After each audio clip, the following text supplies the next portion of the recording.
Assalamualaikum warahmatullahi wabarakatuh. Perkenalkan nama saya Luluun Vivala Kisa dengan NIM 2224 1010 3038 dari kelas PWebC. Nah, untuk website yang saya buat di sini adalah website Task Tracker App yang memiliki tujuan untuk menyimpan atau melacak data-data dari tugas yang diinputkan oleh pengguna. Mungkin tampilan dari dashboardnya adalah sebagai berikut. Sebelumnya, untuk database yang saya buat di sini dengan nama DBTask dan ada juga clone-nya untuk bagian website yang masih error. Jadi untuk web database dari DBTask ini memiliki 6 kolom yang terdiri dari kolom ID dengan tipe integer dan auto increment. Lalu ada kolom task dengan tipe varchar batas 30. Lalu ada kolom collaboration dengan tipe varchar 20. Lalu ada kolom due date dengan tipe date yang hanya menerima inputan berupa angka yang sesuai dengan inputan tahun, bulan, dan tanggal. Lalu ada kolom status dengan tipe varchar 11. Lalu ada image dengan tipe varchar 255 yang ini untuk inputannya opsional, jadi dapat kosong atau dapat bernilai 0. Untuk datanya sendiri, pertama-tama ini udah ada datanya seperti berikut. Jadi untuk langsung saja ke bagian yang tampilan yang masih error, pertama-tama akan masuk ke register. Halaman register di sini masih belum terhubung pada database karena masih berfokus pada CRUD. Jadi apabila diklik register akan langsung mengalihkan ke halaman login. Untuk login juga masih belum terhubung ke database. Setelah diklik login akan masuk ke halaman dashboard dari Task Tracker App yang menampilkan My Task, yaitu tabel dari tas-tas yang dimiliki dari database yang sudah dihubungkan. Untuk button-buttonnya di sini ada button create atau insert task, lalu ada read pada bagian detail. Di sini untuk menampilkan detail pada masing-masing task yang telah ada. Lalu ada button edit untuk mengedit atau mengupdate data-data pada database dan juga ada button hapus. Pada page insert ini akan menampilkan form yang dapat diisi oleh user mengenai task yang baru, yaitu seperti tasnya diinputkan menggambar, collaboration, due date. Misal pada kolom collaboration kita kosongkan dan pada kolom status juga dikosongkan. Lalu pada kolom task image kita input. Apabila meskipun kolom inputan ada dua kolom inputan di sini yang masih kosong, maka dia akan Nah, untuk yang pesan di sini itu merupakan salah satu contoh dari XSS atau cross site scripting. Nah, di sini dapat terlihat bahwa pada kolom collaboration nomor 5 itu masih kosong dan statusnya masih kosong. Yang seharusnya itu harus diisi karena nilainya itu tidak nol. Dan pada bagian uh, yang pertama itu untuk penerapan SQL injection-nya sendiri di sini saya menambahkannya pada dolar tas di bagian sini.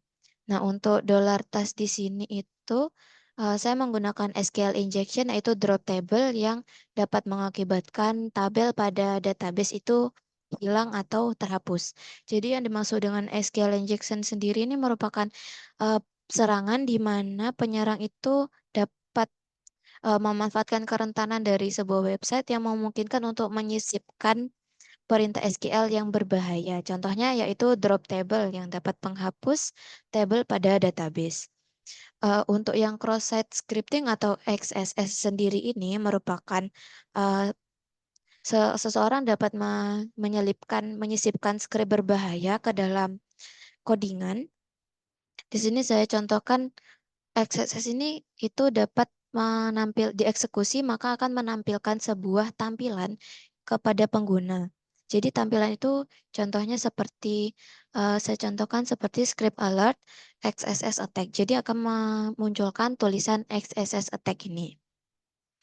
Untuk tampilannya mungkin, nah apabila diklik misal buttonnya tadi maka akan muncul kayak XSS attack. Jadi setiap kali button diklik dia akan memunculkan tampilan seperti pesan XSS tadi.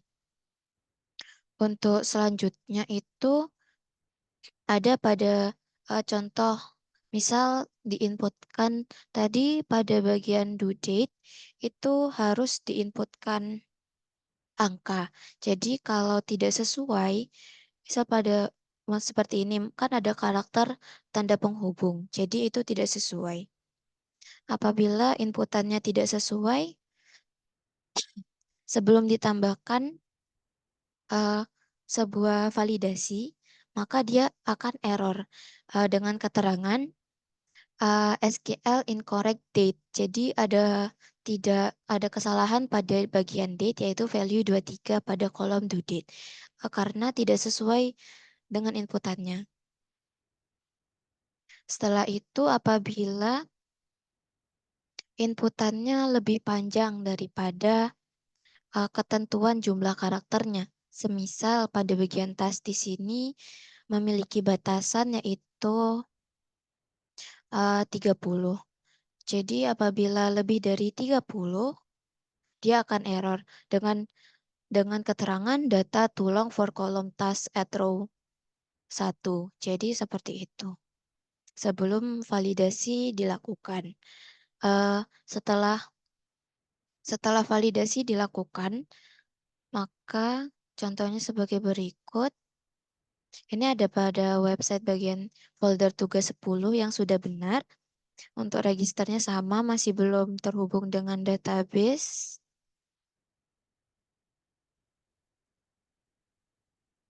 Nah, jadi di sini ada seperti pada halaman login langsung mengarah ke halaman dashboard yang menampilkan tampilan seperti sebelumnya. Untuk pada bagian ini, apabila langsung pada bagian page insert, apabila langsung diklik submit, terdapat validasi yaitu please pesan error handling atau validasi data saat inputan masih kosong yang mengatakan please fill in all fields. Jadi diharuskan untuk mengisi semua data pada kolom inputan. Pertama, apabila data inputan itu tidak sesuai.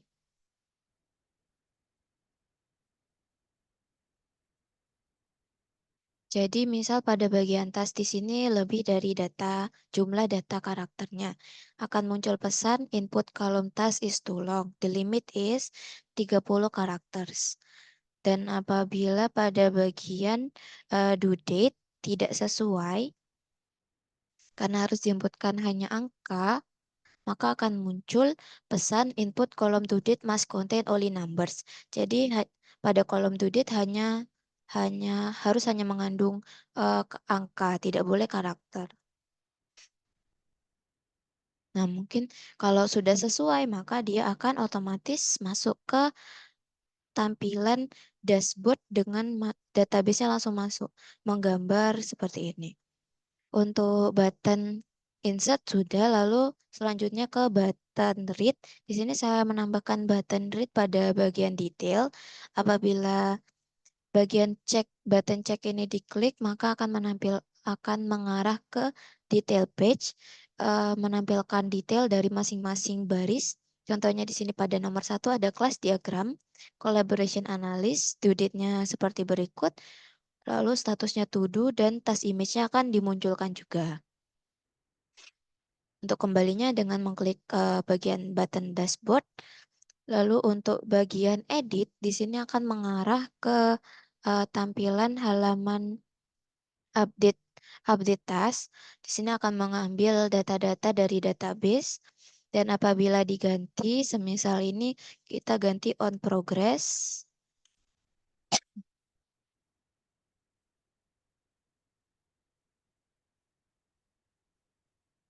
Nah, apabila diganti, seperti ini, maka dia akan memperbarui. Jadi bagian kelas diagram sudah on progress seperti itu. Untuk editnya juga terdapat validasi apabila lebih panjang, semisal seperti berikut, maka kolom task is too long. Dan apabila ini, nah akan langsung masuk. Jadi seperti itu. Untuk bagian hapus, pada pada tampilan yang masih error itu terdapat tidak terdapat pesan validasi. Jadi data-datanya langsung terhapus. Nah, langsung hilang tanpa ada pesan konfirmasi terlebih dahulu. Tapi pada codingan yang sudah benar, pada saat kita mengklik button hapus, maka akan muncul pesan, apakah Anda yakin akan menghapus data ini? Apabila diklik cancel, maka akan kembali lagi. Dan apabila diklik OK, maka data akan terhapus otomatis.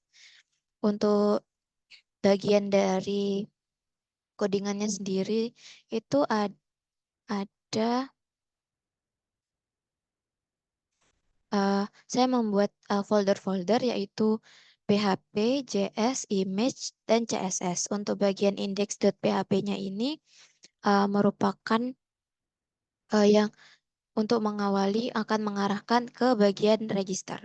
Jadi pada bagian CSS itu untuk mengatur tampilan dari style ini untuk mengatur tampilan dari dashboard, detail CSS untuk mengatur tampilan dari detail page, e-page ini untuk mengatur tampilan dari insert page, L-form untuk mengatur tampilan dari login form, R-form untuk mengatur tampilan dari register form, dan U-page untuk mengatur tampilan dari update page. Untuk pada folder image akan menyimpan data-data gambar yang sudah diupload. Lalu untuk folder JS di sini uh, mengatur yang pesan untuk please fill in all fields tadi untuk memastikan semua kolom inputan sudah diisi. Pada bagian PHP terdapat saya di sini menggunakan MVC yaitu model view controller. Yang pertama model di sini saya namai task model yang merupakan function-function dari read, insert, lalu ada get task ID, update, dan juga delete. Untuk selanjutnya ada view. View di sini ada dashboard untuk menampilkan dashboard. Lalu ada detail page untuk menampilkan detail. Insert page untuk tampilan insert, form insert. Register untuk register, login dan login. Update page untuk menampilkan form update. Lalu selanjutnya ada controller. Controller di sini ada insert, update, dan juga delete. Insert, update, delete ini untuk memasukkan algoritma post dari dan memanggil function insert task tadi. Dan juga ada connection database yang mengkoneksikan PHP ini ke database yang sudah dibuat. Yang berisikan host, username, password, database, dan juga connection-nya.